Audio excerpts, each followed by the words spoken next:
murakabaho inshuti bavandimwe banyarwanda banyarwandakazi, nongere mbifuriza ikaze kuri iyi chaîne yacu Think Revolution Think Tank, Kabo Kanyarwanda, one people, one revolution.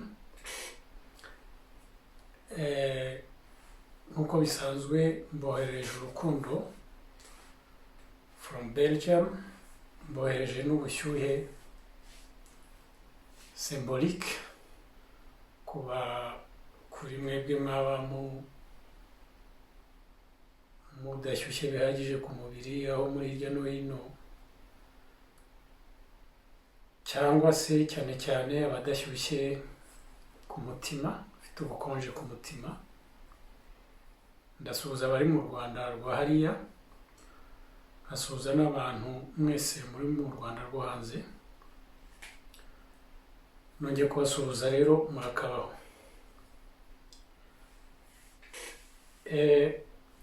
Nari nateganije gukora ikiganiro cya gatatu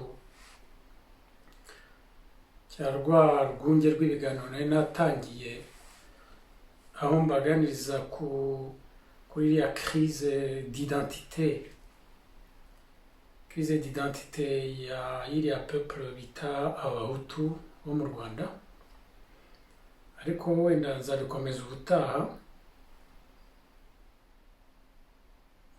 Mwabonye igice cya mbere, mubona n'igice cya kabiri, na za reaction mwagize tuzazigarukaho. Nzagaruka ku gice cya gatatu ikindi gihe, ubwo hagati aho muraba mubidigera mubitekerezaho, kuko ni na sujet nyine itoroshye, iri delicate, iri delicat. Uyu munsi rero niyemeje, nk'uko mumaze iminsi mubinsaba benshi muri mwe, gukora cya kiganiro nari nabemereye kuri geopolitique y'u Rwanda no mu karere.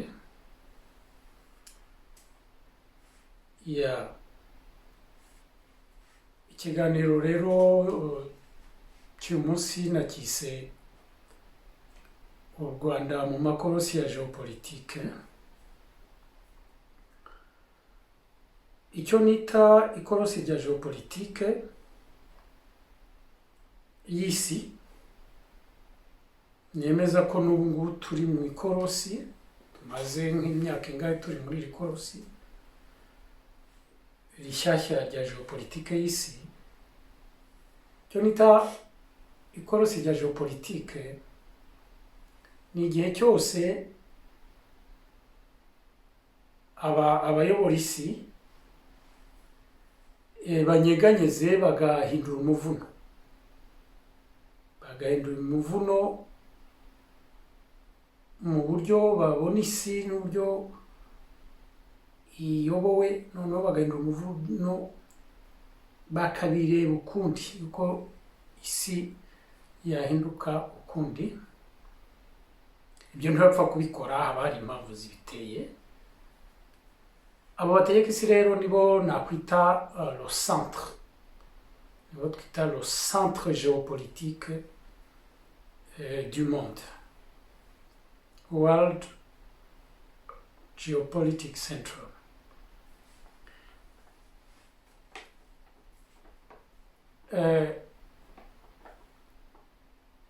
Nk'uko bigenda mu zindi za shema geometrique zose, muzi ko haba hari centre, noneho hakabaho n'ibyo bita peripherie, ibikikije centre. Ntabwo ndi umuhanga mu bintu byo gushushanya, ariko nari nagerageje hano nimugoroba, ndumva nananiweho gatoya. Nari nagerageje hano gushushanya kugira ngo mbereke muri make. Nabishushanyije nawe, ariko wenda baba jeune dukorana wenda bashobora kuza kubishushanya neza, bakaza bikereka ukundi kuri ordinateur tusa. le centre nanga mubona centre mvuga ni centre géopolitique ntabwo ari centre géographique d'accord y'isi quoi ubu ndaza gusobanura nyine le centre mubona hano ni nanga ajya gusa n'umuhondo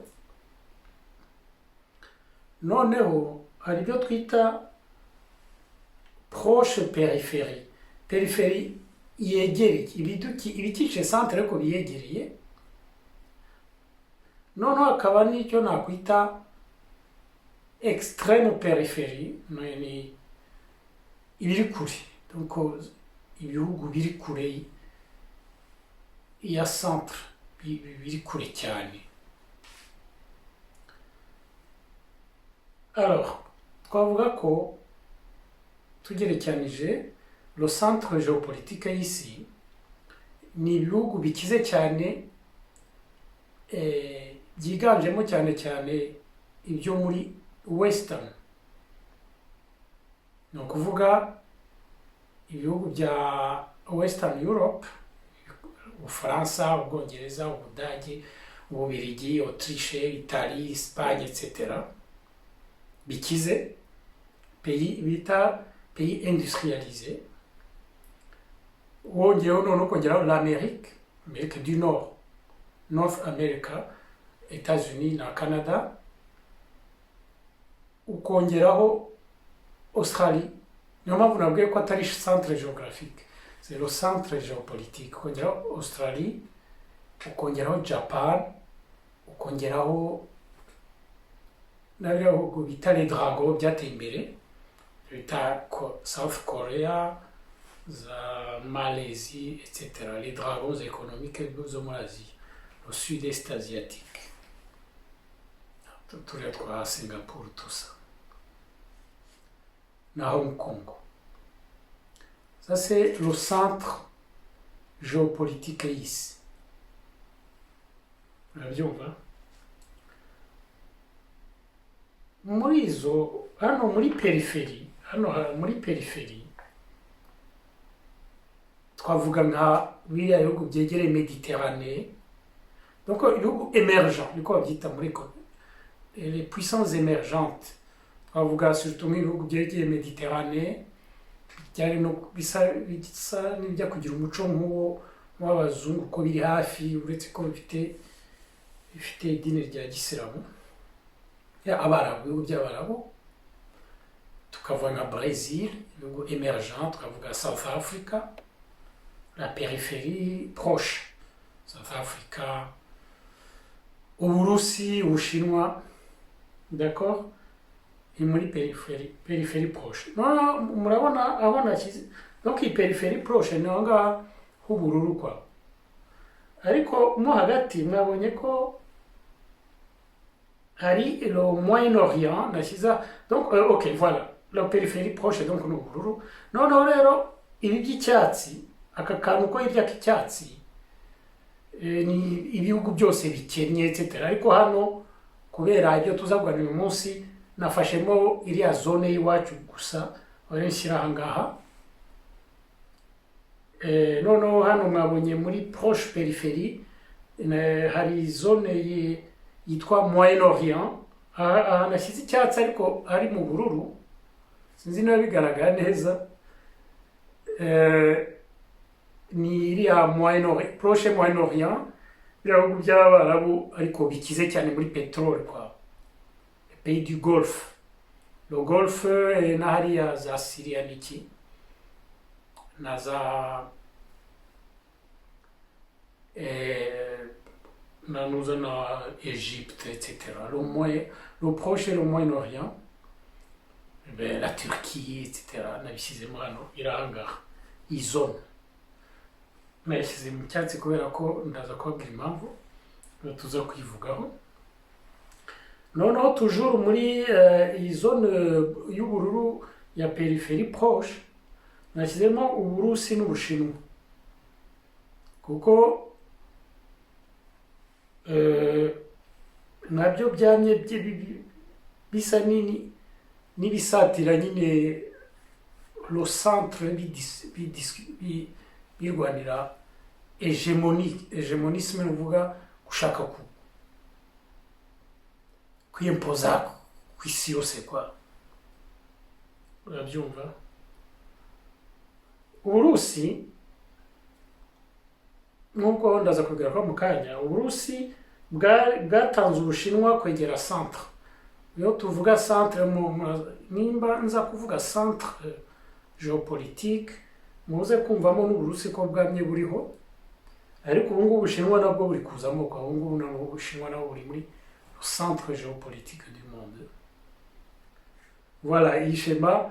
Hanyuma rero impamvu izi ebyiri nazishyize mu cyatsi ni ukubera ko arizo ni region nza kugarukaho uyu munsi mu byerekeye géopolitique, kuko bitureba donc cyane cyane aka karere k'iwacu, kuko karakize cyane kuri ibintu by'umutungo kamere, mining, twanyine byanditse hano, n'ibintu bya za petrole tout ça.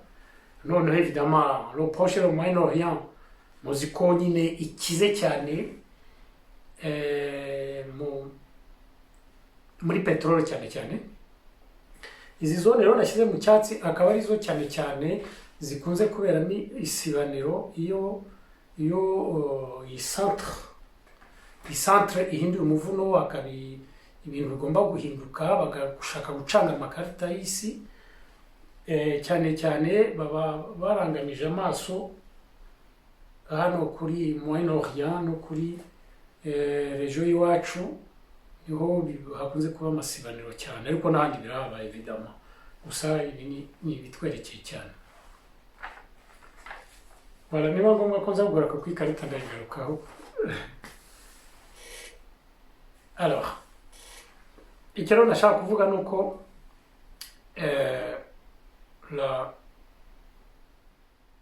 ikorosi rya géopolitique uko ndivuga ngewe ni igihe iriya centre y'isi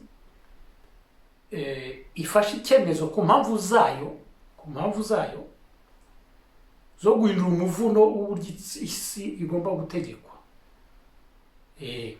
Noneho bawuhindura bigahita biba nka effet domino, byandi bya domino, ko kwa kundi ushyira nk'amatafari uyagerekeranije, wahirika rimwe rigahirika n'ayandi gutyo, effet domino. Iyo bahinduye umuvuno haba effet domino, noneho n'ahandi bigahinduka cyane cyane muri za region nka ziriya sensible, ziriya region navuze nk'ariya y'icyatsi nashyize icyatsi, le Moyen-Orient, kariya karere k'iwacu, aho haba hari imitungo ikomeye, le centre ijishe igisabo, le centre géopolitique y'isi. Ndavuga rero ko ngubu turi mu ikorosi, ubwo mu kanya ngiye gukora tour d'horizon y'amakorosi muri makeya, amakorosi twahisemo, noneho tukarebera hamwe uburyo iyo byabaga u Rwanda rwagiye rukata ayo makorosi, uburyo u Rwanda rwayakase n'uburyo n'ingaruka byarugizeho. Noneho tuze kurebera hamwe ubu ngubu ikorosi turimo, uko u Rwanda rushobora kurikata, uko rurimo kurikata, n'ingaruka runaka bishobora kugira ku Rwanda no mu karere.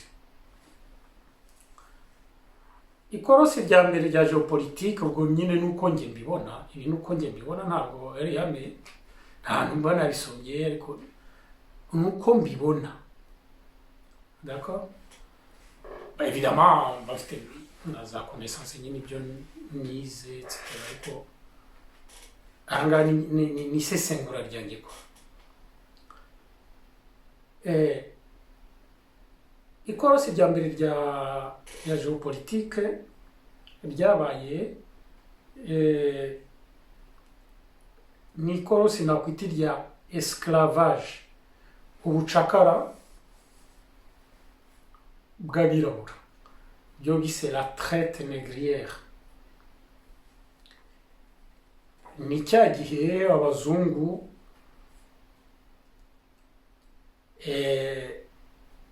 bo mu buraya n'abo muri amerika bumvikanaga bagakora icyo bise commerce triangulaire, ni ukuvuga triangle trade. Donc abazungu bo mu buraya bavaga hano mu buraya bakagenda bakajya muri afurika bagafatayo abacakara b'abirabura b'ibihanyaswa bafite mbese bahiswemo neza, ibisore bakomeye n'abakobwa babona bakomeye bazabyara etc.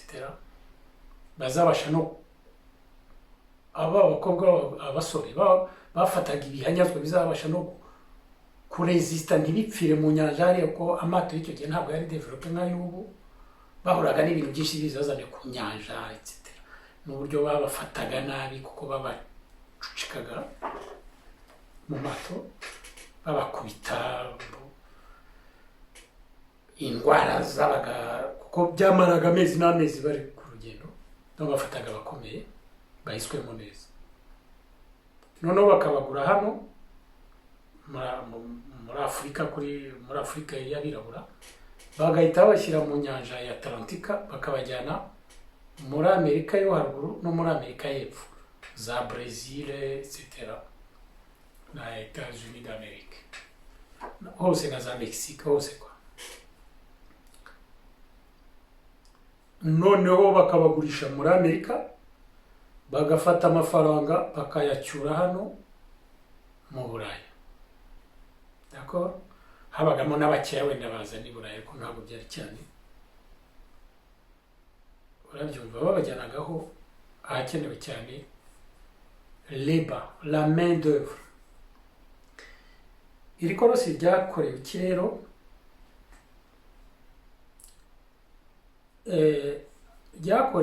Ryakozwe kubera ko le centre, ni ukuvuga icyo gihe le centre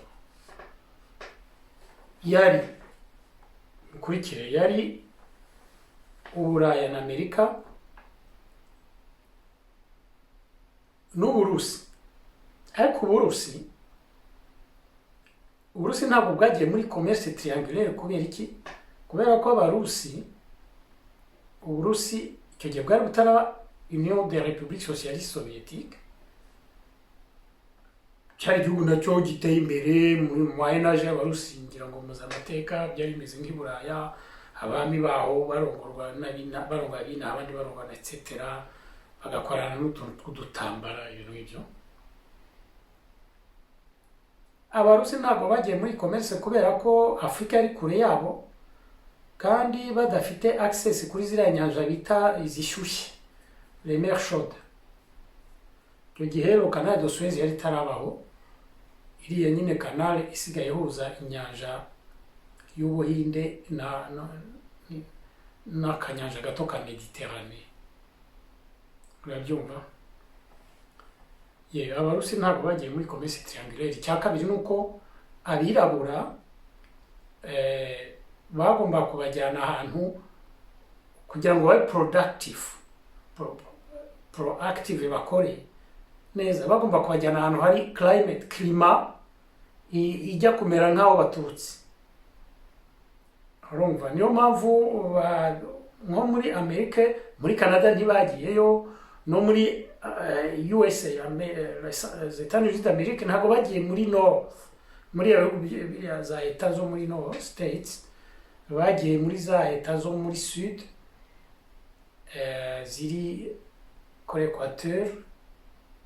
Urabyumva? Donc hashyushye, ariko bijya kumera nko muri Afurika, hanyuma bajya no muri za Amerika Latine nyine ari za climat équatorial.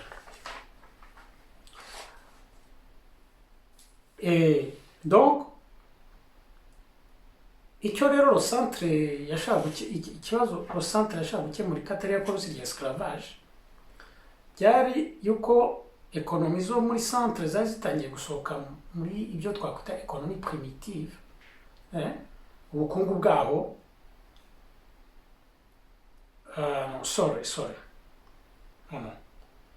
Hano muri esclavage bayikora nuko le nouveau monde. Donc amerika yari nk'isi nshyashya, abazungu bavuye ino bamaze kuhadekuvura, babona bashaka kuhadevelopa rero, bafite ubutaka bwinshi hariya, surtout hariya nyine hafite klima nziza, babona bashaka kuhabyaza umusaruro w'ubuhinzi, urabyumva, bakeneye abakozi, abacakara, abantu badevelopa nyine ubuhinzi hariya. Abirabura bakoreshwe cyane mu guhinga nyine muri ziriya state zo muri Amerika zo hepfo, no muri Amerika Latine hose, no muri biriya birwa bya les Caraïbes etc. Bahinga mu bisheke n'ibindi. Donc ibyo byari korosi bishingiye ku cyo le centre y'ikintu icyo gihe, no kuvuga leba yo kudevelopa les États-Unis d'Amérique, ariko no gukiza abami binaha. Icyo gihe ubutegetsi bw'i Buraya, hano muri centre y'u Buraya, centre géopolitique muri Russie, bwari bugizwe n'ubutegetsi bwa cyami. Abami babaga bakeneye umutungo mwinshi, bakeneye noneho bakagurisha les esclaves, bwari ubucuruzi bukomeye, bakabona amafaranga avuye muri Amerika na igihugu gikize nyine, bavumbura zahabu, bavumbura ibintu byose gikize, noneho abazungu binaha bakajyana abacakara bakabagurisha, bakazana ibyo ngibyo intanga y'u Buraya, nabo bikabapermeta kudevelopa ekonomi yabo.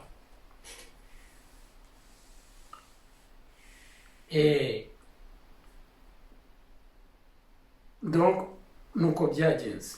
Ubwo rero iyo rero esclavage kuri Afurika iyo byahageraga, kubera ko umva barazaga bagashukisha abashefu b'Abanyafurika, bakabashukisha utuntu tw'i Buraya, inigi, biki, abashefu, abami, noneho abami bakabagurisha ibyo bisore n'ibyo bikobwa tusa, bakabibagurisha babahaye utuntu tw'amafuti, amabombo, babashuka nyine, bakabaha mbese utuntu dukorerwa i Buraya kwa. Ariko rero byagize konsekanse mbi, kubera ko byasenye umuryango nyafurika. Urumva byadetruje za community zo muri Afurika, ko urumva uko bagendaga babona utwo tuntu abazungu bazana, nabo niko bashyuha, bagatanga benshi, mbese ari ubucuruzi buteye ubwoba, ku buryo byatwaye les forces vives, abantu bakoreraga umuryango. Donc byadetruje les communautés africaines, kuko batwaye abantu bakomeye n'iki byose, noneho société zirajegajega, kandi urumva byanahungabanya kuko byari violent, yabaga harimo urugomo ruteye ubwoba, kuza kwarasha abasore n'abakobwa mu ngoza, mu mafamiye n'iki. Urumva ukuntu byagenze, bidestructura za société africaine, na n'ubu tukaba tukishyura konsekanse zabyo. Mu Rwanda rero iri korosi rero bari negosiye bate? Urumva ko mu bandi bami bahandi uko bari negosiye, uko bari kase baravuze ni muze tubaha abantu, kuko bemeye urwaje, ndetse baranabyishimira gusenya communities zabo. Mu Rwanda rero iri korosi, umwami wari uhari, ubanza wabajije Rwabugiri, cyangwa niba yari Rwabugiri, habaye chance imwe. Chance ya mbere yabaye nuko abazungu, kubera ko hari kure y'inyanja ya Atlantika, abacakara babagera muri Amerika, hari kure, ntabwo binjiraga ngo bagere hariya, ahubwo kubera ko hari hafi y'inyanja y'Abahinde, hariya nyine hafi ya za Mombasa na za Dar es Salaam, iwacu hari hafi, hari kilometero 2000 gusa. Nazo ni nyinshi, ariko Abarabu nabo bakoze esclavage, bakoze ibi nabo, abakoze ku buryo bukomeye nk'abazungu, ko bo ntibari bafite n'ubushobozi buhagije kandi n'ibihugu barimo ntibyari bikeneye reba nyinshi ku bihugu byabo bitera ni ubutayu, ntabwo ari ibihugu bakeneye abesclave benshi guhinga, ariko nabo baje gutwara abesclave. Donc abarabu bo muri peripherie proche, urabyumva, peripherie iya bleu proche du centre, ko nabo bari développé ho gakeya, baje rero muri commerce ya esclavage, ariko batwaye cyane cyane abo muri za Tanzania, Kenya, za Somalia hariya hegereye inyanja, kandi nabwo ntibatwara benshi. Noneho mu Rwanda ababashije kwinjira bakeya. Umwami wari uhari yabaye akaga, ntabwo yareshe nk'abami bahandi, we yabonye ko bizadeturiza communauté ye, donc cohesion y'ubwami bwe, igihugu cye, arabarwanya, arangara resistant, ntibajyana abesclave benshi, ntabwo mu Rwanda byahabaye, bituma ubutegetsi bw'ubwami butajegajega, communauté nyarwanda idasenyuka, kuko aho handi byagiye bina aterme bigasenya ubwami bwaho, kuko habaga nyine amakarita yaricangaga kubera za communauté zasenyutse kubera esclavage. Mu Rwanda rero uwo mwami yabinegosiye neza, nuko byageze iryo korosa ricamo gutyo.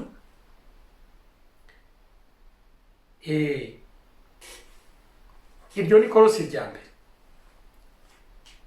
Ikorosi rya kabiri rya geopolitique ryabaye ni iryo colonisation, gashaka buhake, donc la colonisation, ngira ngo muzi cyari cyo colonialisme. Iyi nayo yabaye ariko le centre y'indi umuvuno y'indi ute rero bijya gutangira.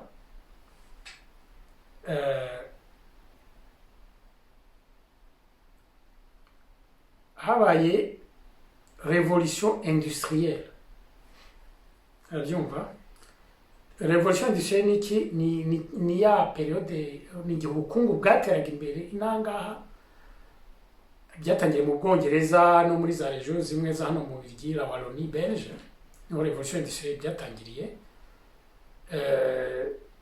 kuvumbura amamashini akora ibintu, ngo njya murabizi abo bitindaho cyane, ariko donc batangiye kuvumbura abahanga, abafizisiye n'iki, bagenda bavumbura ibimashini bikora ibintu bisimbura abantu mu gukora. Bavumbura amamashini akora mu buhinzi, yo gukoresha mu buhinzi, bavumbura amamashini yo gukora mu bintu byinshi, batangira kwinventa, guhimba ibi utuntu bakadukora mu twa usine, za usine ziratangira, batangira gukora za gari ya moshi, batangira gukora ibintu nk'ibyo, la révolution industrielle. Noneho muri Amerika muri za state zo za ruguru zitari zifite abesclave, zitakoreshaga abesclave, kuko ntabwo hari ubuhinzi bukaze nko hepfo, badevelopa za industrie, noneho baza gukenera abakozi bo gukora muri za industrie, batangiye kwidevelopa, kandi n'ubuhinzi donc babona ubuhinzi bugeze ahantu butagikeneye cyane abesclave, ahubwo bugomba kuba mekanize, bugakorwamo n'amamashini. Basaba ariko muri Amerika habaho emancipation y'abesclave, bakavana muri esclavage. Noneho ndetse muzi ko habaye intambara hagati y'ibihugu bya ruguru bya USA, Etats-Unis d'Amerique, na turiya state zepfo zari zishyigikiye esclavage kwigumaho, bararwana, haba guerre civile, intambara muri Amerika, ikorosi irakatwa, abepfo baratsindwa, esclavage ivaho. Noneho abakozi b'abirabura bari mu mirima, y'ibisheke n'iki byose, bagenda babavida babajyana gukora muri za industrie muri Nord, hano hose muri Amerika. noneho mu mirima hagatangira gukora amamashini. Birumvikana rero yuko urumva ko ubucuruzi bwapfuye bw'abacakara.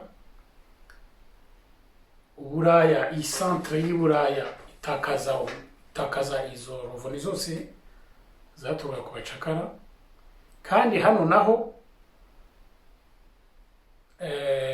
bari muri revolution industrielle, nabo abakozi bo mu buhinzi nubwo batari abacakara b'abazungu barimo bavamo bajya muri za industrie. Noneho za industrie birimo bishyuha, zikeneye umutungo kamere wo gukoresha mu nganda, mu iki, za minerals na peteroli n'ibindi. Niho rero aba bazungu muri centre y'Uburaya batangiraga noneho aho kujya muri Afurika no muri Amerika Latine n'iki gushaka abacakara muri za Aziya na hehe, batangira la colonisation. Donc ni ukuvuga kwigarurira, kugenda bakigarurira, ntibagiye bakagenda bakicarayo mu bihugu bikennye, mu bihugu bari bakeneyemo imitungo, bakicarayo bakahafata, bakahigarurira, bagakoresha abantu baho aho ngaho, bakafata umutungo kamere uwo babashije gutransformira aho ngaho, gukora inganda aho bakawutransforma bikaza i Buraya. Ibyo batabashije gukorera aho bakazana umutungo kamere uko akabaye, matière première brute, bakawutransformira i Buraya mu nganda zabo. Nguko uko colonisation yatangiye, korosi rya colonisation, aho bagiye bagera bakayinsitara. Uko byageze murabizi, nko muri Congo Kinshasa, Congo nyine Leopoldville, bakoze jenoside murabizi, kuko abaturage bamwe bashaka kuresista barabacakaza, bakora jenoside n'ahandi. Mbese byagiye colonisation ya destructive cyane société zo muri Afurika cyane. Mu Rwanda rero byagenze gute? Mu Rwanda iri korosi ukuntu barikase byagenze gute? Baje ku ngoma ya Rwabugiri, abazungu, habanje Abadage. Muzi ko Abadage batatinze ko hahise haba intambara y'isi yose, Abadage batsinzwe n'Ababiligi bari bo babasimbura mu Rwanda. Kuno byagenze, Abadage baje, mbese na nyuma y'Ababiligi baje, uyu mwami Rwabugiri yanegosiye nabo cyane cyane ko mu Rwanda nta mutungo kamere mwinshi wari uhari. Yanegosiye nabo kugira ngo badahungabanya ubutegetsi bwe, ko yabonye ko bafite ingufu, ntabwo yabarwanyije ko yarwanyije Abarabu. Ahitamo kunegosiya nabo, noneho basa n'abasangira ubutegetsi. Donc yarabemereye, bajya hejuru ye, ariko nawe agumana ubwami, agumana structure ze ko zari zubatse neza, ndetse abazungu babishimye. Bo nabo bashyiraho structure parallele, bagategekana, ariko umuzungu ari hejuru. Bigenda neza, umwami ntiyatakaza ubwami bwe, ntibamwica, ndetse na systemu ye igumaho, ndetse abazungu bamufasha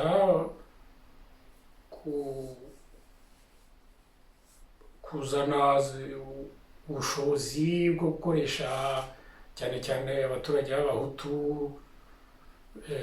kudevelopa igihugu, kubaka za infrastructure, imihanda, bya bindi bise shiku, bijya byose n'abazungu babizanye, Kiboko, tusa. Abazungu rero mu Rwanda muri iyo colonisation umwami vidama yarabihoreye ntacyo ari kubikoraho, exploit umutungo wari uhari mukeya, gasegereti, zahabu, ntabwo byari byinshi. Noneho cyane cyane icyo bo bari bakeneye cyane mu Rwanda ni abakozi, labor, la main d'oeuvre yo kujyana gukoresha muri Congo, muri za mu nganda zo muri Congo barabajyanye, murabizi njye mwumva abanyarwanda bajya muri za Katanga bagendaga ku bwinshi, ko bavuga ko abanyarwanda ngo ari abakozi badatera amande nk'abagiye Congo etc. Umwami iryo korosa rikata atyo, la négociation, ubutegetsi ntibwahungabana cyane. Noneho haje rero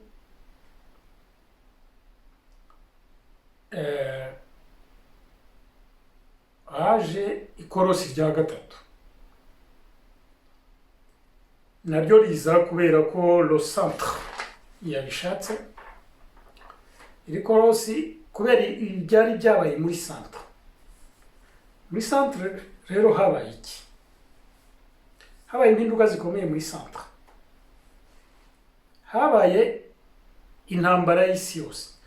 En fait intambara ya mbere yabaye isi yose, ngira ngo murayizi. Intambara mbere yabaye isi yose, Abadage barwanye n'Abafaransa cyane cyane, ndetse n'Abongereza n'iki. Noneho Abanyamerika barintervena barafasha, baratsinda. Batsinze icyo gihe Uburusi kubera ko butari bwaragiye muri esclavage, muri rya kozi rya esclavage, ekonomi yabwo yari igumye hasi, ntabwo byidevelopye nka le centre ouest occident i Buraya ndetse na Amerika. Niyo mpamvu mu ntambara y'isi yose Uburusi butagizemo uruhare, bwari bukiri faible, urabyumva. Noneho habaye intambara ya kabiri y'isi, niho rero le centre yanyeganyeze. Intambara ya kabiri y'isi Abadage bagarutse bakomeye cyane, Hitler yarateguye ingabo neza, yariteguye intambara neza kurusha Bismarck babandi bamubanjirije. Noneho akubita buno bihugu bwose, Abafaransa, Abongereza, akubita ibino bihugu byose by'i Buraya, Ababiligi tusa. Ariko hagati aho kubera Uburusi bwari bwabonye nabwo ko byageze mu ntambara y'isi ya mbere, Uburusi bwarabonye intambara y'isi yaberetse ko ya mbere yeretse Abarusi ko bari inyuma mu iterambere, muri ekonomi. Bahindura umuvuno Abarusi mu gihugu cyabo, bahindura système de gouvernance, bashyiraho système ya communisme, habaye revolution, ngira ngo murabizi, yakozwe na ba Lenin, bavanaho babami tusa, bashyiraho système économique, bahimba begeranya ibihugu byo Uburusi bwegerana bufata ibindi bihugu byari bituranye, bwa bihugu bwose bwasaga n'ubundi buri galaxy ya Rusi, birundira mu kintu kimwe bakita Union des Républiques Socialistes Soviétiques, kugira ngo babona ko ari byo bizafasha kwidevelopa vuba, kugira ngo baratrape ubukungu bw'abazungu ba hano bo muri Western n'Abanyamerika. Hagati y'intambara zombi Abarusi bari barakomeye,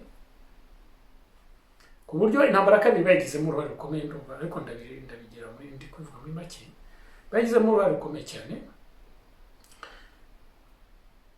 Ndetse Abanyamerika n'Abarusi nibo bafashe bahitse Hitler bafatanije. Ndetse Abarusi batanze umushi Abanyamerika, ariko barahahurira bombi bafite rapport de force imwe, niho banegosiyaga.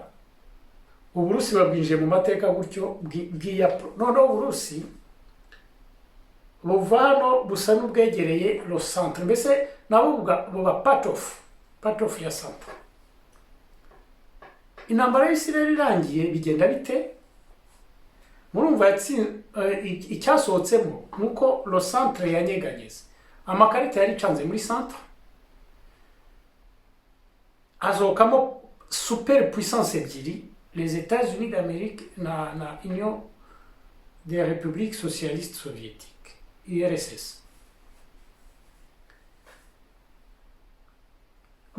Ko bari basohotsemo aba bandi bari batsinzwe gusa nuko batabawe, abafaransa, abespanyol, abongereza, abaportugais, ababirigi, tusa, ibi bikaba byari ibihugu byari byatsinzwe, kwa byo byatabawe, byatsinzwe.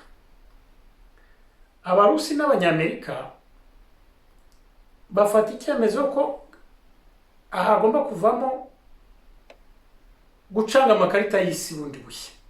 Ni ukuvuga iki?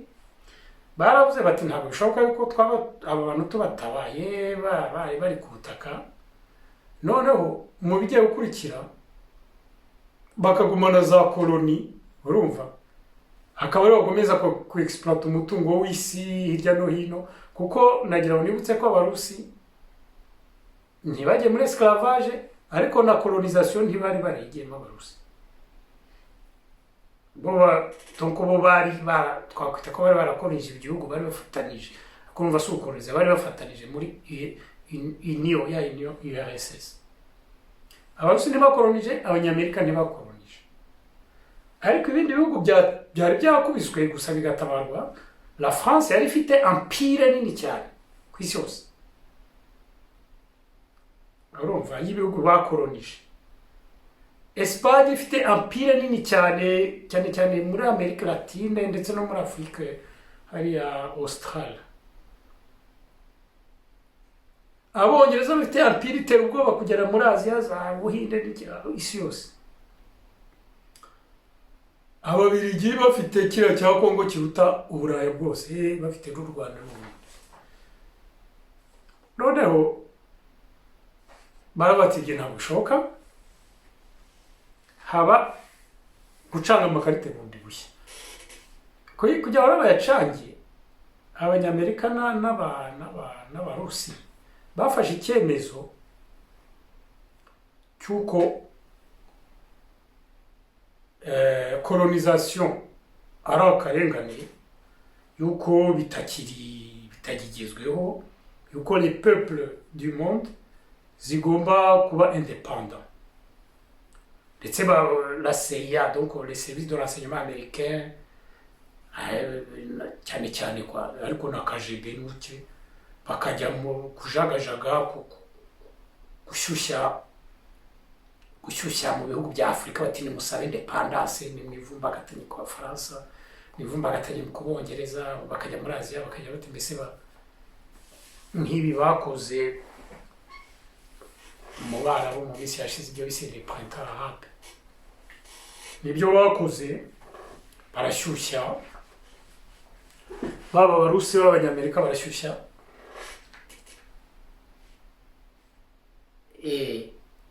bagashyushya ifiyo ngiyo, ariko bakanakora pressure muri Société des Nations, donc les Nations Unies, habanje Société des Nations nyuma ya Nations Unies, bakavuga bati no dushyikiye les indépendances. Urabyumva? Babishakiraga iki? Ni ukugira amakarita, donc izi puissance bazafaiblisse, ni ukuvuga ngo bazica intege izi puissance coloniale za kera, bazica intege kuko nyine nta rapport de force zari zigifite, zari zatsinzwe bazitabaye, ndetse bashyize cyane cyane abanyamerika bashyize les bases militaires hano mu Burayi, hano mu Budage, mu Butaliyane, même hano mu Bubiligi, ari za bases militaires américaines. Bino bihugu donc bisa n'ibiri occupé, barabyumva, no mu Bwongereza hose. Donc amakarita aracangwa, icyo rero bashaka nuko ni ibizakurikira iryo cangwa independence, bizakurikira kugira ngo bo noneho baze en force, part of ibizakurikira, ibigomba gukurikira za independence y'ibyo bihugu. Ibyo rero nibyo bapangaga. ibyagombaga rero gukurikira ni ibiki? Ni sisitemu nshya itari colonialisme ariko iyo bita neocolonialisme. Neocolonialisme ni ukuvuga iki?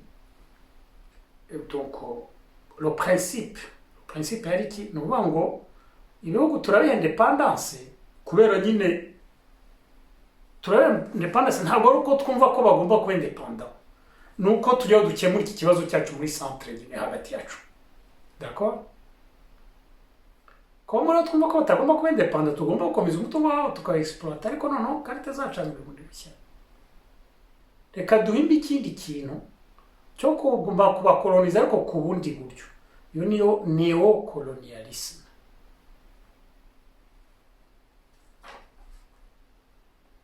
Icyo rero ndaza kugisobanura mu kanya. Reka mbanze mvuge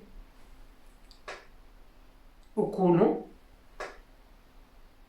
u Rwanda rwabyitwayemo iri korosi ya independence neocolonialisme, ko twavuga ko bisa n'ibya donc kimwe kikahita kideclenche ikindi. Independence kwikukira kw'ibihugu bigahita biba neocoloniza ako kanya. Ikintu cyabaye doko ukuntu u Rwanda rwabyitwayemo kino gihe cyabaye turi ku ngoma ya Rudahigwa. Turi ku ngoma ya Rudahigwa niho batangiye gukojita ibyo bintu bya za independence, basohotse mu ntambara y'isi yose, Union Soviétique. Alors aha rero hari ikintu cyabaye ari nacyo cyateza umutego bariya ba Rudahigwa na ba Kigeli ndetse na Kayibanda. Niyo mpamvu ngira ngo mutubyumve. Independence na neocolonialisme byombi byabaye sur fond, ngo ndabiza kubisobanura kamaze bivuye mu gifaransa, sur fond de guerre froide. Byabaye ariko hari n'intambara y'ubutita byabereye kimwe. En fait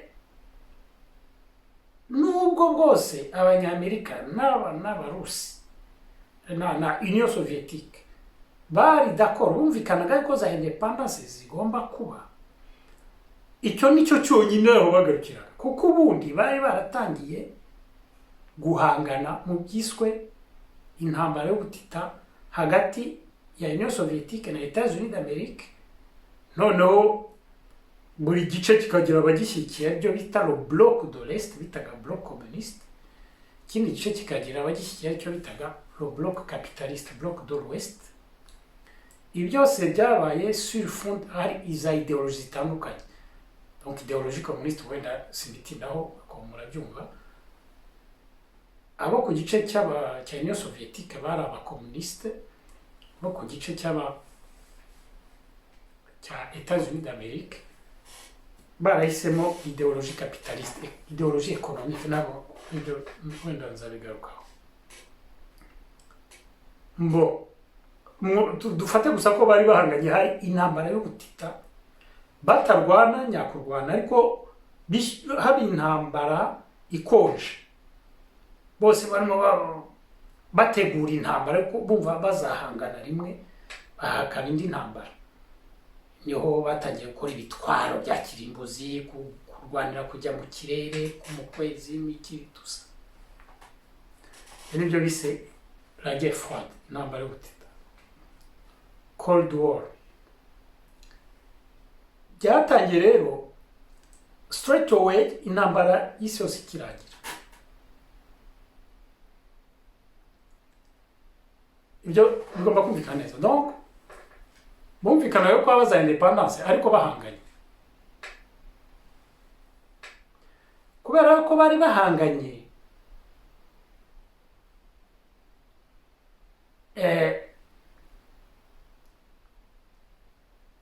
bagombaga no guhangana nyuma ya independence. Bivuga ngo muri buri gihugu bageragezaga bombi izo ka zombi uko ari ebyiri buri gihugu kigiye kubona independence gukora ku buryo ibisohoka muri independence biba bibahengamiyeho. urabyumva nubwo bumvikana ko haba independence ariko ntibumvaga ko ibisohotsemo ntibabyumvaga kimwe. hagomba kuba neocolonialisme bombi ariyo bashaka ariko barwanira nyine kuba aribo bayidomina, bamwe bayidomina cyangwa bayidomina. ni ukuvuga ngo tuvuge nko mu Rwanda rero ukuntu byagenze. ababiligi ko nibo bakoloniza mu Rwanda, urabyumva, donc babaye obligé gutanga independance kuri pression y'abanyamerika n'abarusi etc. noneho ababiligi bagashaka yuko neocolonialism izakurikiraho bazayidomina. bazayidomina kandi twibuka ko ababiligi bari muri ya ka yita capitaliste, donc ibogamiye kuri les États-Unis d'Amérique. ni ukuvuga ngo mu Rwanda iyo neocolonialisme yagomba kuza nubwo ababiligi bari kwidomina ariko bari kuba basa n'abasutreta la politique américaine, kandi niko byagenze.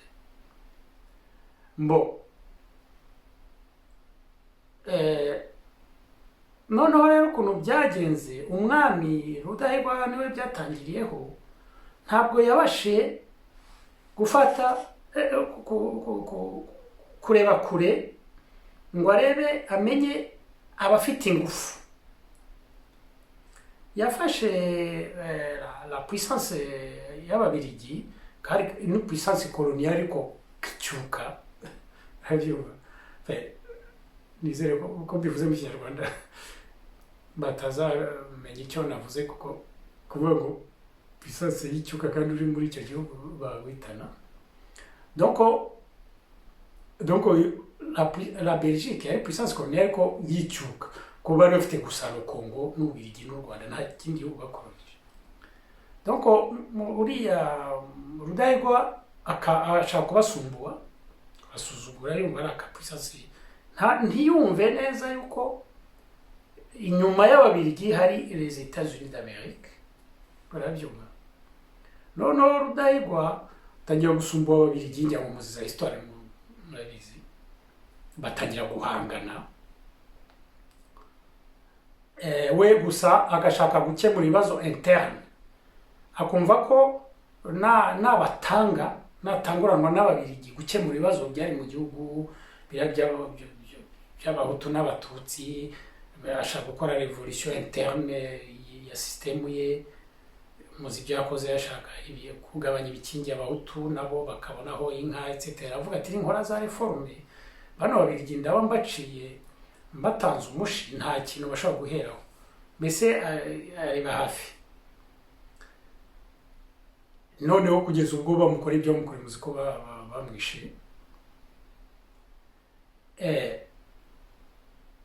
musinga we ngira ngo muzi ko yari yaritwaye nabi, yaranze kubatizwa, yiterura kuri Eglise Catholique.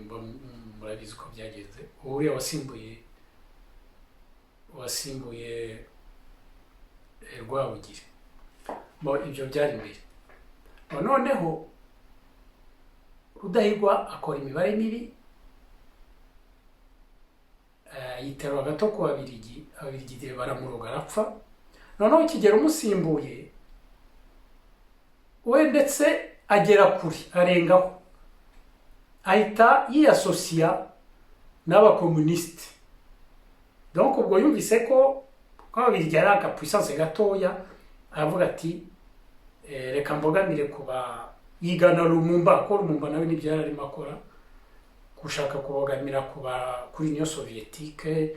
bamwijeje ibitangaza ko bazamusutura n'iki byose, ariko aho nabo bakoze imibare mibi, kuko les États-Unis d'Amérique zari zifite puissance ikomeye kurusha abarusi. l'Union soviétique mbese cyangwa mbese Union soviétique ntiyimplika cyane kuko wenda yabonaga kuva les États-Unis zihagaze kuri Congo, Union soviétique yahise ihagarara kuri Tanzania, aba ari yinvesti imbaraga, noneho u Rwanda ntashyiramo ingufu cyane, irareka ababiligi baragira baba bakubise nyine uriya mwami Kigeli. D'accord, noneho ibyakurikiyeho murabizi. Donc mu kuvuga ngo ahangaha umwami umubare mbese yakoreye umubare mukeya nuko yumvise independance ariko ntiyabasha kwanaliza neza iyo doneshya y'intambara y'ubutita, la guerre froide, cyane cyane ko byari bishya, wenda adafite n'abajyanama bashobora kubyumva neza, la guerre froide les implications zayo. Yashatse kugera ikibazo cya independance. Mbo abahira imyatyo kubera kwipozisiona nabi. Noneho rero donc ubwo nukuvuga ngo Kigeli afite yamanaginze independence sur fond de guerre froide, nibyo yahanganye nabyo. Kayibanda rero yinjira independence ibaye yinjira mu perezida, noneho we agomba kugera neocolonialisme. Neocolonialisme ariko nayo sur fond ya guerre froide, encore une fois biri kumwe, abyumva ko nubwo bwose muri independence nyine abarusi Union soviétique yari itsinzwe nyine, hagiyeho umuperezida washatswe n'ababiligi etc, ariko ntabwo ibivuga ko yirotiriye, igomba kuba une puissance.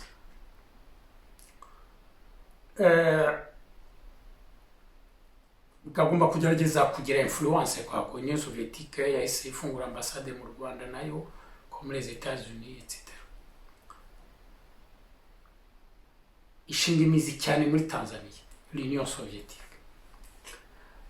Abanyamerika batinya kujya kujagata muri Tanzania ko Union soviétique aho ngaho kubatanga stop yini prekare yacu.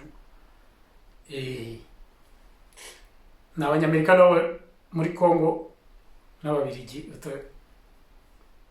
nubwo bwose Union soviétique yafungura ambassade ikagera kugira influence, ariko bari chasse garde, burya babyumvikana munsi y'ameza bati patushe, urabyumva. Bon Kayibanda rero reka mbanze sobanuriro neocolonialisme icyo ari cyo. Neocolonialisme kugira ngo abano bazungu le centre donc harimo na États-Unis qui non avec la Russie approché yaje kuba part of kugira ngo bagume bakoloniza ariko babyita ukundi nyine aribyo byitwa neocolonialisme, bagombye kubona formule isize amavuta yo kubisobanura, gusobanura ko bagomba kuhaba ko ari byiza. Neocolonialisme baravuze bati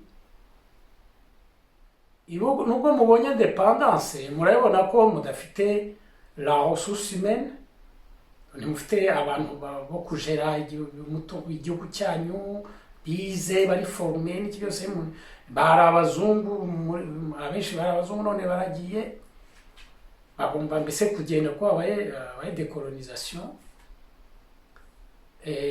Ntimufite les infrastructures, donc ibikoresho bihagije, imihanda ihagije, bikiri modernize, biki amazu, ibintu byose moderne kwa. Kugira ngo rero nubwo tubaye independence mukeneye ubufasha, nibyo rero bise aide au développement, kubafasha gutera imbere, kubafasha kujya mbere. Urabyumva? Amajyambere, niho amajyambere nyine byavutse muri iyo myaka dans les années 50 batangiye. La Belgique irimo gukojita, muzi ko mu Rwanda barimo bakojita independance, babanje gushyiraho ya plan décennal, plan y'imyaka 10 ngo y'amajyambere dans les années 50, muri za 52 cyangwa na gatatu. Bari batangiye nyine gupanga le néocolonialisme. Amajyambere rero il faut kumva yuko iyo ujya mbere mbese ugomba kumenya imbere nyine aho ariho kwa imbere ni hehe, gutera imbere ujya hehe, imbere ni hehe. D'accord? Imbere rero justement nahanga kujya mbere, donc symboliquement iyo uraha ugatera imbere ujya ahangaha, iyo uri hano muri périphérie proche utera imbere ujya aha, kuko imbere c'est le centre du monde, nicyo cyerekezo. Amajyambere, le développement ni ibyo ngibyo. Rimwe wenda tuzabikoraho ikiganiro. Le développement ni c'est un modèle, ni modèle culturel, ariko ni modèle culturel y'abanga y'abano bazungu. Modèle culturel ifite za valeurs zisutanda nyine nka biriya bita igenamigambi, donc la planification, l'organisation, donc la ponctualité. Ce sont des valeurs culturelles du modèle occidental. Muzi ko mu majyambere nyine bavuga ati ministère y'imari n'igenamigambi, donc ibintu nk'ibyo kwa, ariko wenda tuzagarukaho. Donc gutera imbere no kugenda ujya ahangaha, donc wadopta le modèle culturel de l'Occident ariyo bita development. Iyo uri hano muri periphérie ujya aha biba hafi kwa utera imbere uhagera vuba. Urabyumva? Ibyo bita les pays émergents. Iyo emerja baba ngo uvuye mu icuraburindi uri gutera imbere. None iyo turutse iyo njya muri periphérie ya kure, évidemment inzira iba ndende y'iterambere, inzira y'iterambere. Ibi ngibi c'est fondamental sur le plan idéologique. Amajyambere abanyafurika rero nyine bahise bayafata, donc bati ni byiza muze kudufasha gutera imbere. Évidemment ibyari inyuma nyine turabyumva, no gukomeza kudukoloniza ariko mu bundi buryo, no kutudestructura, kuko nkuko navuze ko le modèle de développement ifite donc ifite za valeurs zisutanda, modèle culturel, umuco. Izo valeurs nizo bazanye nyine bakashaka bazisimbuza iziwacu kuko ari icuka. Noneho iyo dushaka amajyambere duhirimbana tugira ngo tumenye kugena imigambi, umenye kureba ku isaha, gupanga umunsi wawe, isaha wakoze iki, wakora iki, donc waba utabizi ko uri umujinga ntabwo urevuriwe, nturate ibintu nk'ibyo kwa. Waba ugendera ku zuba, kuri ya nkoko iza kubika niho byuka, cyangwa se ukaryama cyane ugakora amasaha 2 ku munsi cyangwa kutaratera imbere, ko ntabwo wari wintegra les values za wa muco. Nabyumva.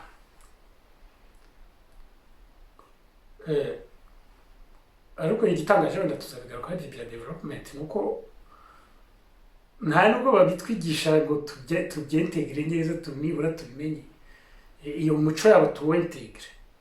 Dutakaza wacu ni yabo ntituyifate, kandi byose nabyo biba byizwe muri laboratoire, tugasigara tumeze gutya twishushungwe. Mbo reka turebere Kayibanda ukuntu yakase rino korosi. urabyumva no Kayibanda ikorosi rya donc rya independance we ntabwo ari we rikase Kigeli rikase nabi bigenda uko byagenze yewe na Rudahigwa etc. Kayibanda yinjira muri no colonialisme yakirana amaboko yombi abyumva ariko najya uributsa ko nyine neo-colonialisme nayo yari sur fond de guerre froide igendana n'aya ntambara y'ubutita.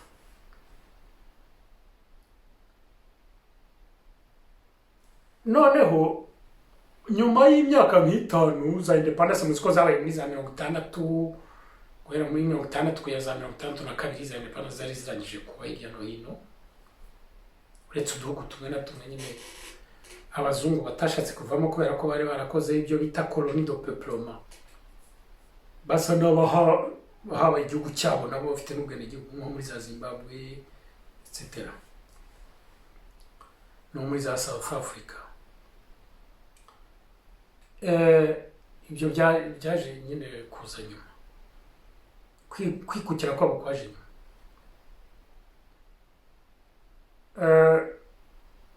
Donc za independence zirangiye nta myaka nk'itatu itanu yashize le centre barongera bahindura umuvu bahinduye bate haje nyine ikorosi rishya ry'amakudeta na za guerre de libération intambara zo kubohoza ibihugu arabyumva guerre de libération nationale ikorosi rishya rya géopolitique naryo bivuye muri centre bitewe yuko yabishatse kubera ko babona inyungu byagenze bite le centre baricaye babona zirya za independence zarakozwe nabi iriya neocolonialisme barayinjiyemo nabi kubera iki ukuntu byagenze hirya no hino no mu Rwanda ko byagenze za independence zatanzwe kuri modeli bigana Uburaya sur le plan politique bazana ibya démocratie bavuga bati les régimes nshya zihawe independence ibihugu bishya bihawe independence reka bibe na démocratique nk'iwacu urabyumva.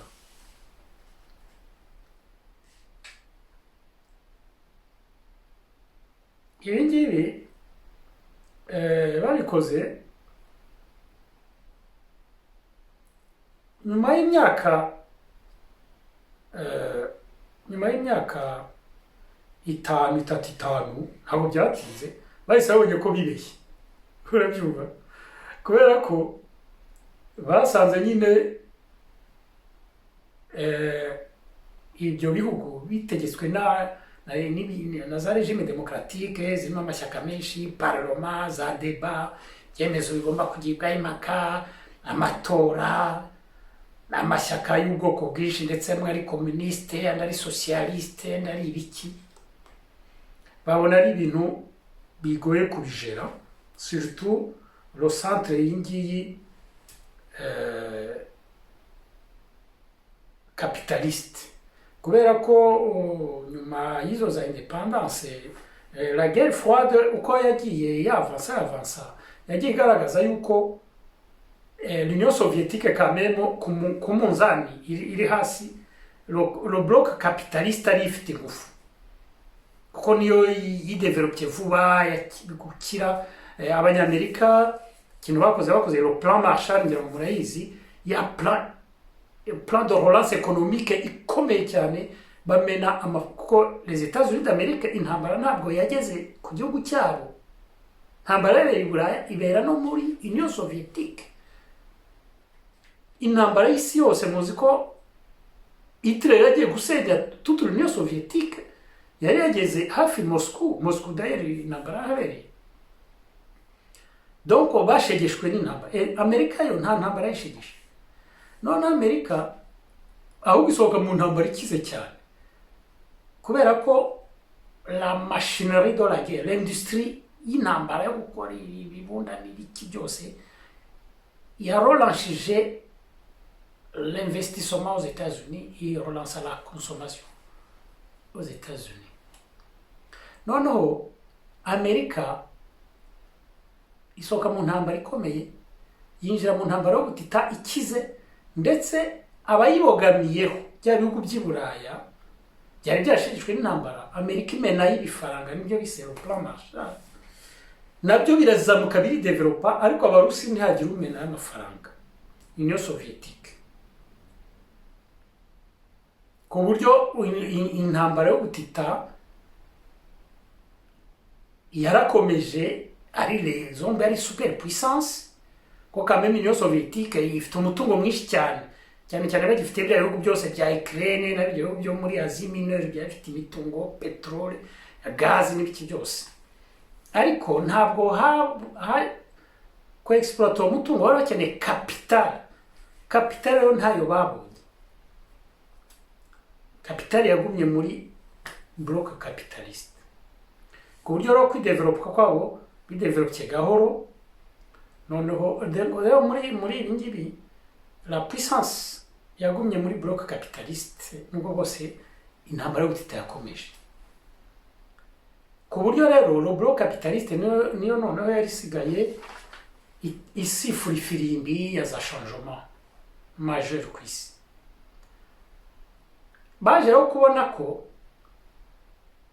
ibingi byo kureka ibihugu by'amashyaka, abaperezida bari faible kubera ko badepanda ya parlement, badepanda abaturage babatoye, bagomba kwitwareka kubera hazaba andi matora wenda ntibabatore etc.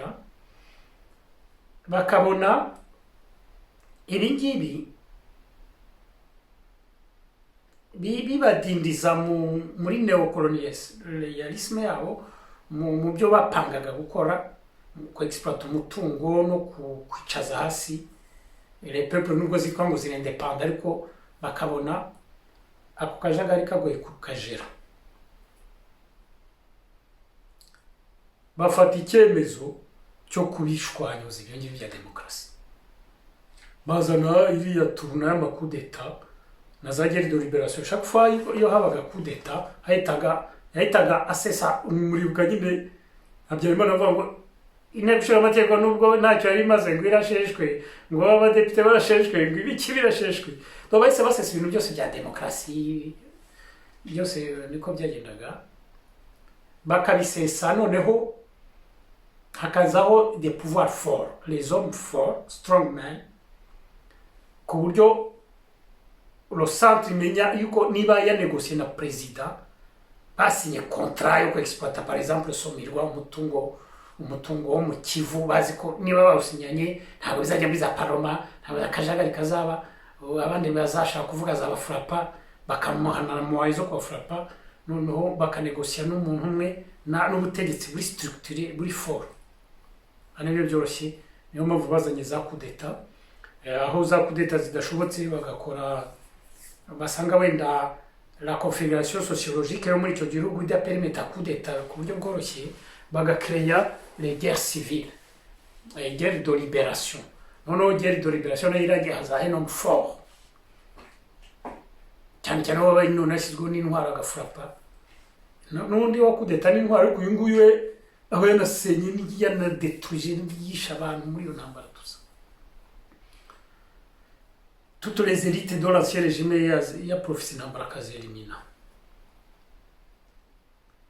Ibyo nibyo byaje rero. Noneho rero iri korose rero ry'amacoup d'etat Kayibanda rero yanegosiye gute? Uko yanegosiye yabyitwayemo deja nabi. Muri iyo myaka yari yarerekanye ibara montrer la couleur. Muri iyo myaka yobora yari yitwate nawe bya bindi by'uko neocolonialisme iri sur fond de guerre froide, ntabwo yabashije kwestima neza ibya guerre froide uko bihagaze, ngo arebe ufite rapport de force. Nubwo bwose kubera ko yari umukato, yari umuntu wize muri seminaire umukatolike, yagumye kwiyakikina cyane na Eglise catholique, mbese bagategekana aba Perode n'abandi, ariko rero sur le plan idéologique yerekanye ko ari nk'umunyeshuri wa Nyerere ku buryo byari bizwi biri de notoriété publique. Donc Kayibanda uko yayoboye donc afite ikintu cy'ambiguïté, donc ari umuntu ubogamiye cyane kuri Eglise catholique, umva bigatuma yumvikana n'umwami Baudouin, ko umwami Baudouin yari catholique cyane, ariko idéologiquement politique ye akaba ari politique ijya kuba socialiste nk'abira bya Nyerere, mbese atarahoberanye urugwiro iterambere, urabyumva, idéologie y'amajyambere, donc néocolonialisme. Ni ukuvuga ngo d'ailleurs ku ngoma ya Kayibanda ijambo amajyambere ntabwo ryavugwaga cyane, nta nubwo Kayibanda yigeze akora vraiment amajyambere kwa. Muzi ko kubwa Kayibanda nta mihanda myinshi yubatswe, nta mishinga myinshi yakorwaga, ntabwo meme muri discours ntabwo ari umuntu wavuga iby'amajyambere, mbese nka Habyarimana aje muribuka ko ijambo amajyambere ryamuraga mu kanwa, ashyiraho emerenite yitwa ngo mouvement révolutionnaire pour le développement, donc iharanira amajyambere, ibintu nk'ibyo, akajya kubaka imishinga, mbese ibintu by'amajyambere, amajyambere. Voilà, nicyo cyari kimuzanye cyatumye akora kudeta kujya pour relancer le néocolonialisme amajyambere. Kayibanda rero urumva nawe yanegosiye na biriya korosi, hanyuma kudeta nyine iramukubitagwa. Korosi rya géopolitique ya kudeta na za guerre de libération, korosi ry'amajyambere, urabyumva.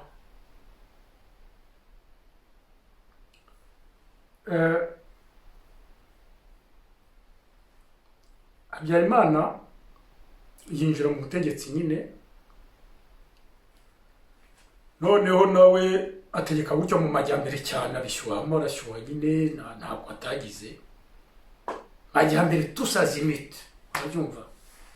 Akora na za elephant blanc nyine bya bizovu by'umweru nk'ibya Kagame, ku kigero cye yakoze inzovu z'umweru, yubatse CND twara miliyari ebyiri z'amanyarwanda z'icyo gihe.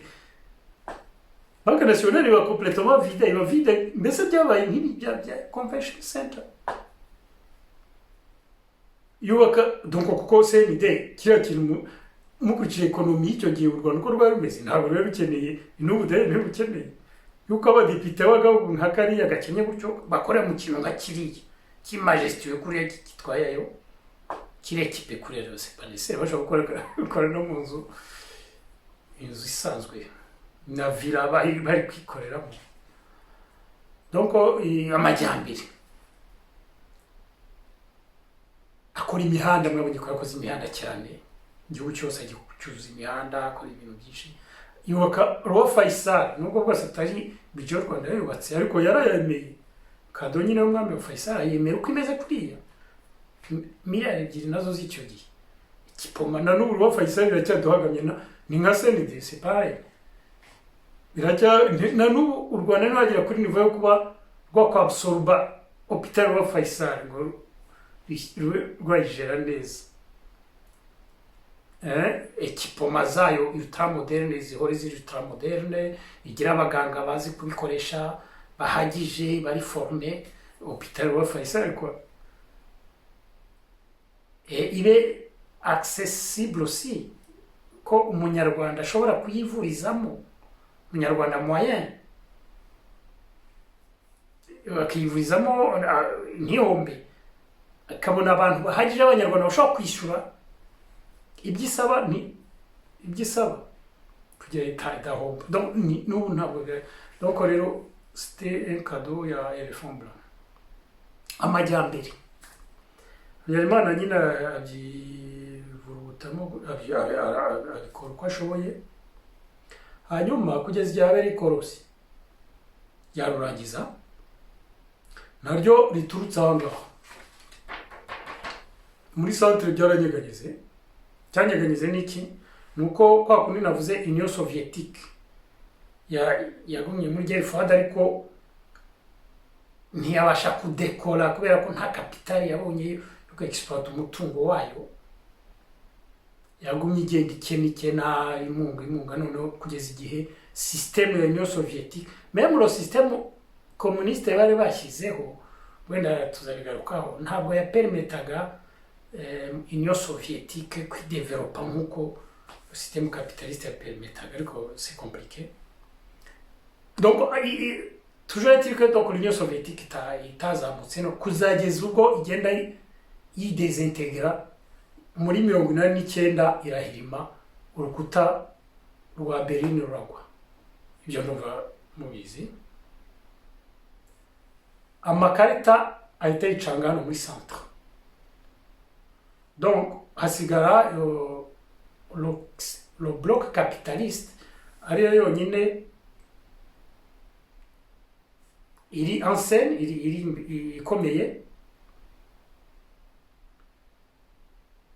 Ahangaha bihita bidetermina za changement zikomeye hano muri centre. Byagenze rero bite? Aha naho abanyamerika babaye obligé yo kongera kwirepositiona,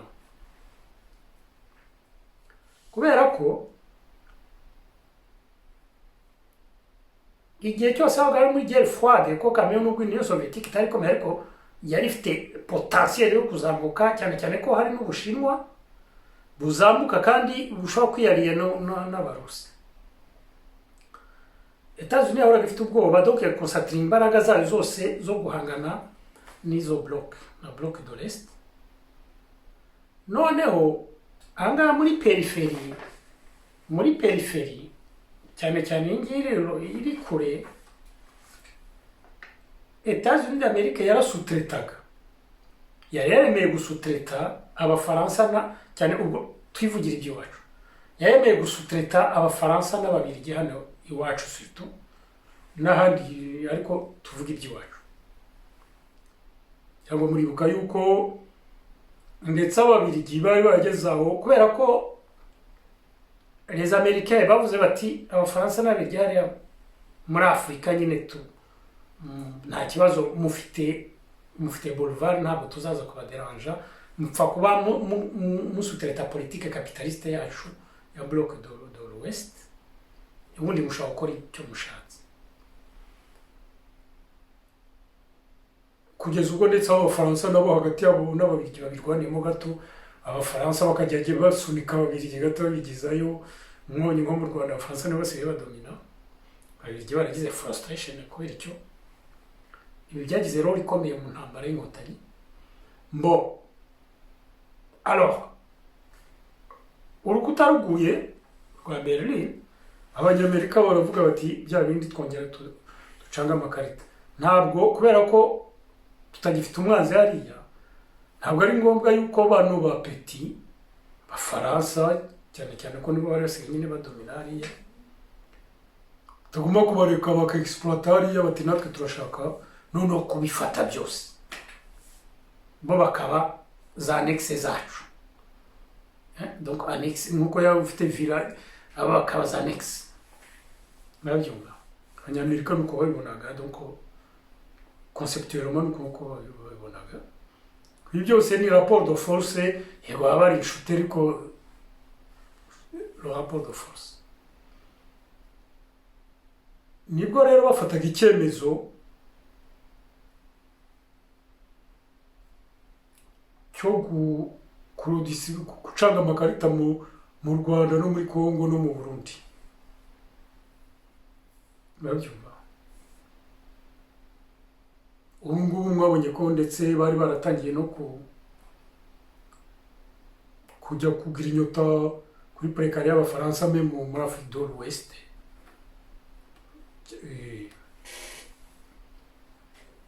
Bari baratangiye, ariko turaza kuvuga uko bihagaze ubu noneho. Bigenda bite? Baprovokera intambara y'Inkotanyi. Urabyumva? baprovoka iriya ntambara y'inkotanyi ariko bo barabanza nyine bashyira mu Bugande nyine baprovoka intambara mu Bugande kugira ngo bashyireyo nyine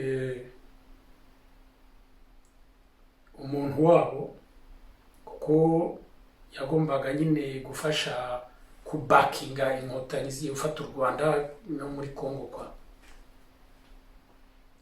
no mu Burundi kujagajaga gucanga amakarita ntabwo iyo process isirarangira biracyakomeza niho rero habaye iriya ntambara y'inkotanyi. Iriya ntambara yabaye kubera urukuta rwaguye kwabo. Habyarimana rero yabyitwaye mate nawe ntabwo yabashe kwantisipa ngo yumve toujours byari bya guerre froide kuko n'abandi nibyo kosa bagiye bakora. Iriya fond ya guerre froide yumva yuko kuva guerre froide irangiye kuva urukuta ruguye ngo yumve mbese kwita icyumvirizo gira abajyanama babikurikira hafi banariza biki bamubwira yuko les États-Unis zishobora kugira velléité yo gushaka gufrapa Abafaransa hariya ngo none yaba yari position hakiri kare kuko urukuta ntabwo rw'uwo munsi haba hari ibintu byagiye bigaragaza ko ruzagwa kwa dans les années 80 kuva Museveni batangira kurwana byagaragara yuko hari ibintu bizaba. Ibyo ntabwo yabyantisipiye ngo atangire nawe ajye kwegera nyine le monde anglo-saxon, yegere les États-Unis d'Amérique, renforcer ses relations nabo, yegere Abongereza, yegere Israel, yegere Kibese. Ntabwo ibyo yari ntabwo yagize ubushobozi bwo kwantisipa ibyo ngibyo. Ibyamubayeho ndumva tubizi. Rero wenda twaba duhagarariye aha ngaha noneho mu kiganiro kizakurikiraho kuko ndabona kamwe bitwaye iminota myinshi. Ikiganiro kizakurikiraho tuzareba ikorosi turimo ubu ngubu rya geopolitique naryo riturutse aha tumazemo imyaka iri hafi kugera kuri 5. Noneho tunarebe uburyo Paul Kagame arimo arikata. Tuzareba kugira ngo tuanalize la géopolitique y'u Rwanda muri iki gihe. Tuzareba d'abord la politique interne uko Kagame arimo ahindura umuvuno la politique interne kuko ntashobora kwipositiona muri politique régionale ngo ahangane n'ibibazo bizaza atabanje kwaranja la politique interne. Ngo tuzareba ukuntu arimo akata umuvuno hanyuma turebe n'ukuntu nyine arimo agerageza gukata ikorosi rya geopolitique mu karere kugira ngo turebe niba rishobora kumuhitana cyangwa ritazamuhitana cyangwa se ryamuhitana ariko regime yewe ndigakomeza etc. Mbese tuzabisesengurira hamwe murakabaho ubwo naho icyo gihe kwa